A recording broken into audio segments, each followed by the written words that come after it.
Here's check on stories we're following for you today on Robin Hood Radio. Yep, we have another weather advisory. A winter storm watch is in effect for our area from the National Weather Service. It will run from Thursday into Friday. We'll worry about that when we get to it, but the possibility of over 6 to 10 inches falling is in the sky, ready to come down on that time frame. News out of Falls Village. Henry Todd said during a recent meeting, it not only makes the project cheaper, but also quicker. The Board of Finance heard a report about Cobble Road Bridge project, which has been a focus of attention.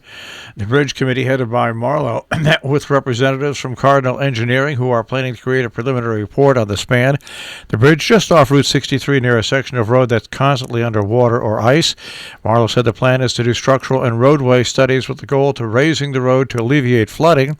Finance member Steve Dean, another bridge panel member, said dealing with the high water flow should correct the problems with the culvert, bridge, and road. Preliminary engineering, which includes a survey and base mapping, will cost the town a little over $27,000. Also at that meeting, the Board of Selectmen granted First Selectman Henry Todd the authority to execute a lease with Furnace Art on Paper Archive for part of space in the town-owned building at 107 Main Street. During the recent meeting, Todd said the lease would charge $550 monthly rent at 1/6 of the oil bill for a 440 square foot space inside the former town hall. The rent would rise to $600 the second year, followed by an option for 2 additional years that could be sought by either party. In years 3 and 4, the rent would increase by 5%. Out of Hillsdale, Hamlet Park is about to get a whole new look. The town council approved a redesign plan that includes a number of upgrades to the existing park. The estimated cost, $1.2 to $1.5 million. The town supervisor was very happy and congratulated. Intended for the town's young and young at heart, the park will become an exciting community gathering space, contributing importantly to making Hillsdale an even more attractive visitor destination. In Great Barrington, they've got one budget meeting behind them and probably a few more ahead.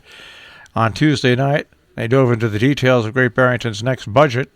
Great Barrington expects revenue for the year that starts July 1st to rise 6.6% to almost $35 million. Of that, $25 million will come from local property taxes, an increase of about 1.5%. According to the town manager, Great Barrington will also see over $2 million in local receipts from things like motor vehicle excise taxes, license permits, and inspection fees and meals taxes. That source of money flowing includes taxes from retail marijuana sales, which came to over $1.4 million in the 2020 year. The state's contribution to town revenues for the coming year shows a small increase of 0.78%. About 10 million New York residents are now eligible for the COVID-19 vaccination, including many essential workers and those over the age of 65 and those with underlying health conditions like cancer, obesity, and high blood pressure. Whether the newly eligible recipients can successfully score a coveted appointment, that's another story. New York is receiving a few 100,000 doses of the vaccinations each week, making demand far outpacing the supply, and most vaccination sites are booked solid, according to the state. Massachusetts cities and towns are managing the vaccination rollout in part by relying on local resources and infrastructure. As the state's approach and strategies face continued criticism, municipal officials who recently spoke to a news service pointed out their own registration systems and educational campaigns as bright spots in the effort to get as many people vaccinated as possible.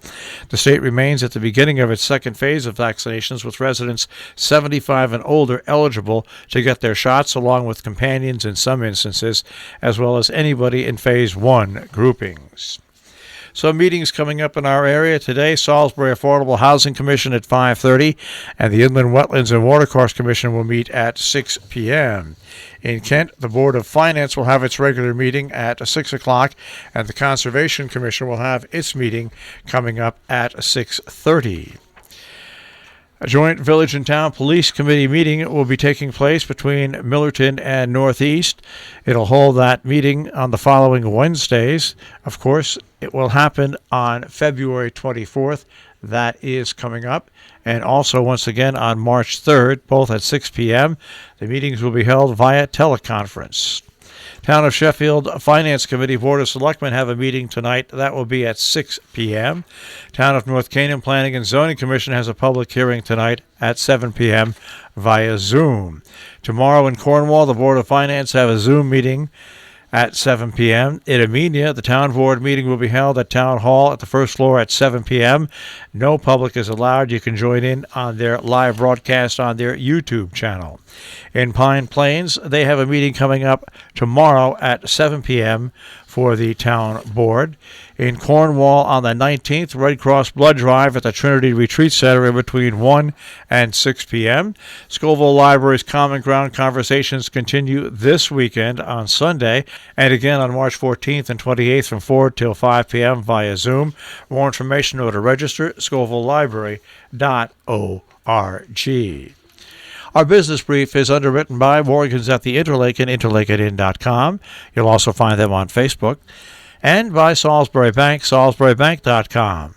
The Dow Jones Industrial Average will start off today at 31,522.75. The NASDAQ at 14,047.50. And the S&P 500 at 3932.59. We'll take a look at the tri-state forecast. That'll come your way in just a few moments.